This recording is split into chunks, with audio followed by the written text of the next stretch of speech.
Hello, আসসালামু আলাইকুম। আজকের ব্লগ ভিডিওটি হচ্ছে যমুনা নদী নিয়ে।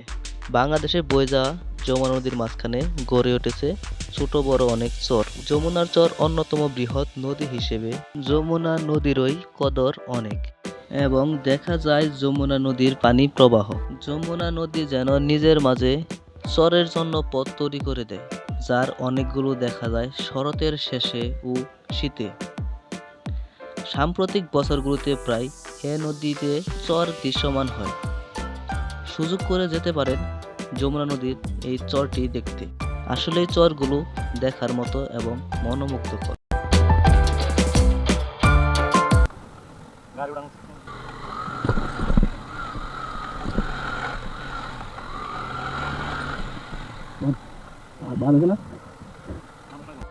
চরটির মধ্যে মানুষের চাষবাসের জন্য উপযুক্ত করে তুলেছে। এই চরটির মাঝখানে মানুষ ঘাস চাষ করছে। বর্ষার সময় এই চরের চতুর্পাশে পানি দ্বারা পরিপূর্ণ হয়ে যায়।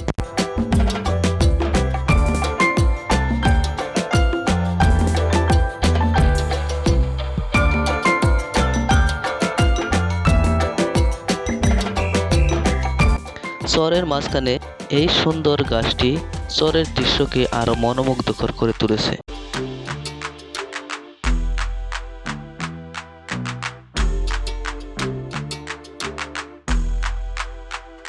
টাঙ্গাইল সদর থেকে যমুনা নদীর এই চরটির দূরত্ব ২৮ কিলোমিটার।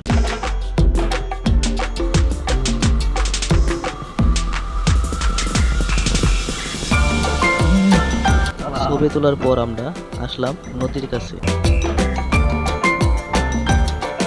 একটা জিনিস লক্ষ্য করে দেখা যায় চরের মাঝখান দিয়ে বয়ে যাওয়া নদী।